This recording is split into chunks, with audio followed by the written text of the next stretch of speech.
In today's video, I want to talk to you about the process of resurrection and what it really means esoterically. So we all know what the definition of resurrection means according to the Bible and organized religion. You know, that Jesus died on the cross and he went into a tomb for 3 days and he was resurrected, and holidays are all planned around this and everything. Okay, so that whole narrative is a metaphor for an underworld initiation. So in the past, there was certain techniques that you could do to self-initiate yourself into the underworld initiation. Okay, it was a shamanic technique. And if you've watched my previous videos about Jesus, I explained to you that he was more like a witch, shaman, druid, and he was doing this process. Okay, so we don't really do this process anymore. It's kind of dangerous, but there are maybe some cultures that still practice this, but it would be very, very discreet and quiet about it. Secret societies know about what the resurrection really is. But all this information had to go underground. So what happens during the underworld initiation, whether it is being prompted from the other world to initiate you or you self-initiate yourself, which is diving deep inward and exploring yourself and your darkness. Sometimes you're thrown into it. So it is a real place inside the earth. Okay, so Jesus didn't die on the cross. Okay, that's a metaphor.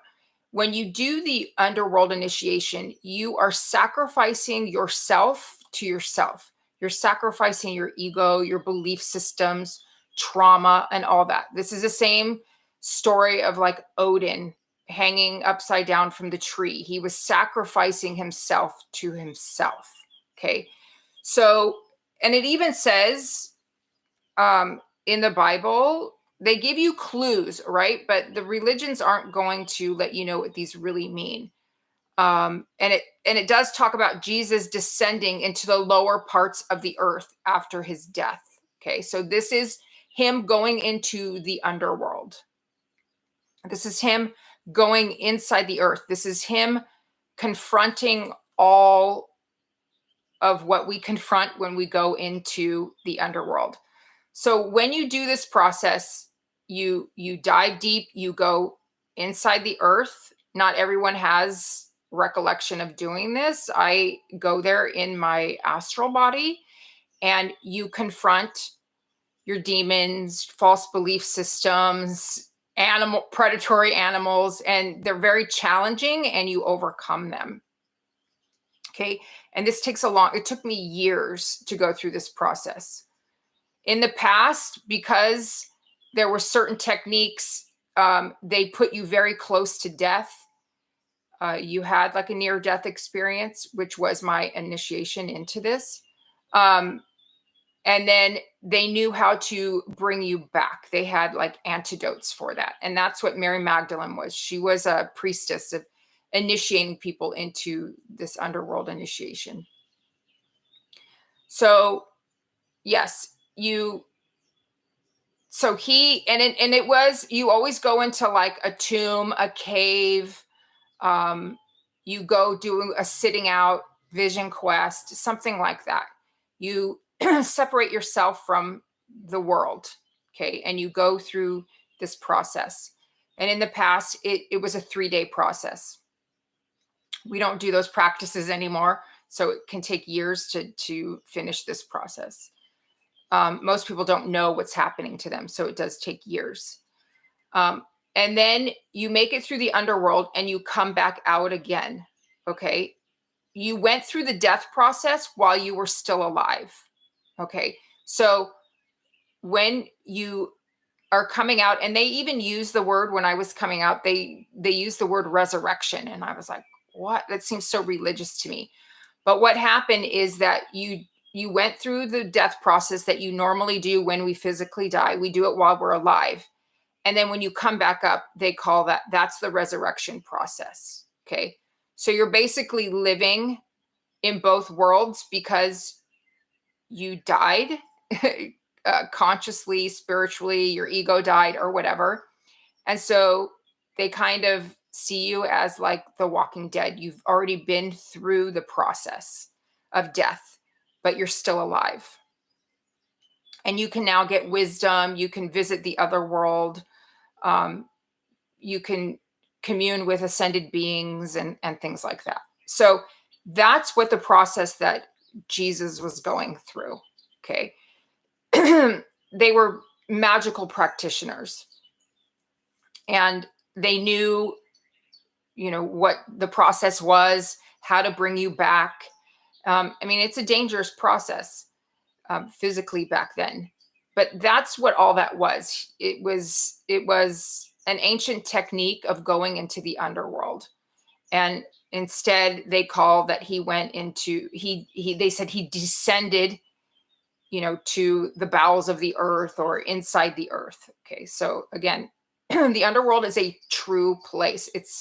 It's an astral place, if you want to call it that, where you confront everything and you shed everything, and you confront all your fears and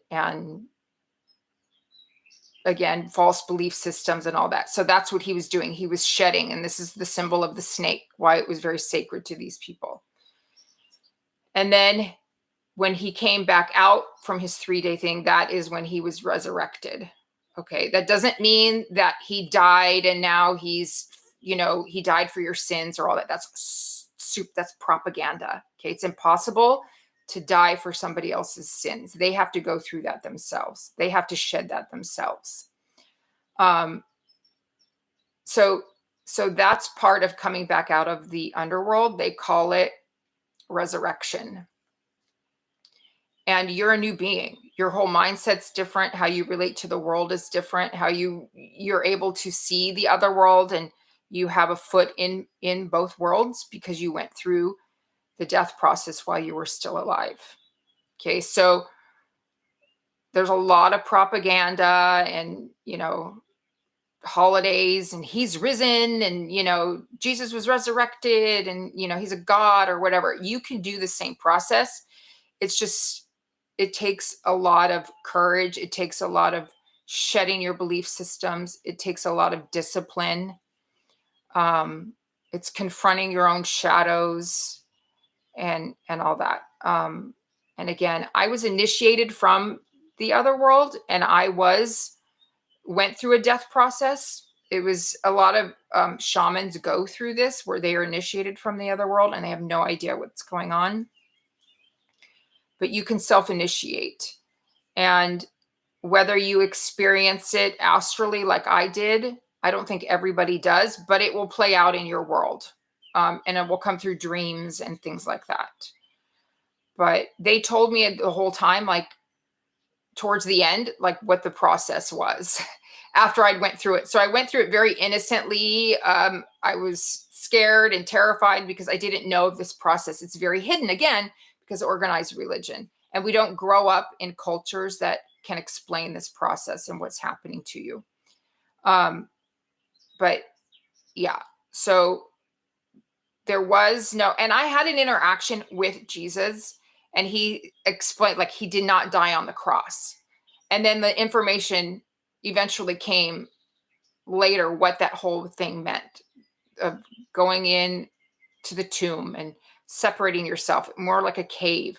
And you do these ceremonies, and there's a priestess there, and things like that. And he descended into the earth, and then he came back up after he went on his journey and confronted everything. And then the resurrection is you coming back to this world, and you're a changed being. So that's what that is. Okay. There's nobody died for our sins. You cannot worship and give your life over to another being, and they will deprive you of your experiences and learning from them. there's no growth in that. Okay. So you realize that, yes, the kingdom is within you. Okay. That we are all aspects of God, whatever you want to call it. And you just see the world differently. Like there's just, everything is sacred around you. The trees, the earth, you, me, we all have this indwelling energetic force, whatever you want to call it, the universe, source, God, goddess, whatever you want to call it. It dwells in everything.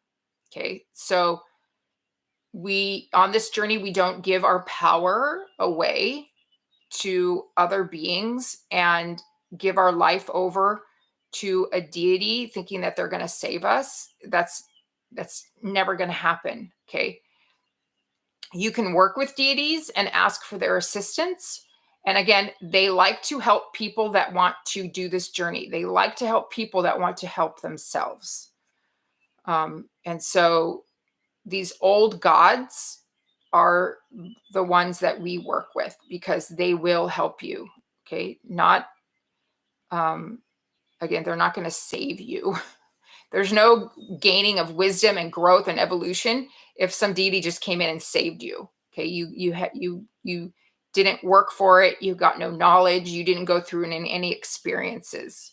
So again, it is a tough journey, but again, if I could do it, and I was terrified when I was going through it, again, because I didn't know what was happening. So that's why I made this channel, in case it happens to other people. You know that this is going on with you. And it's starting to happen with a lot of people because we are in a time of a shift in consciousness, and evolution is happening. And for you to truly evolve, you have to go through this process. So a lot of times you have to surrender to it. But again, in 2009, none of this information was on YouTube. There was nothing. So I had to do a lot of research after first I eliminated that I didn't have a medical condition and I wasn't hallucinating.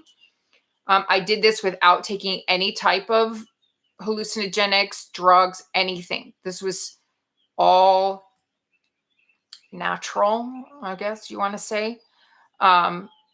So I can't tell you whether plant medicine will take you into a true underworld. It may give you some like visions and some insights, and I don't know if it's you're more in like a dream and it's not really giving you the wisdom you need. I can't say because I don't do those types of things. I don't do plant medicine or any drugs like that. So I know that you can do it naturally, but I don't know. Do some people need help? Maybe. I don't know. But I just don't promote it because for me, it wasn't necessary. But again, do what you need to do. I don't know what else to say. But so the whole metaphor of like sacrifice and resurrection is you sacrifice your ego. You sacrifice yourself to yourself. Okay. And you go through the death process while you're alive. When you're done with the process, you are considered resurrected.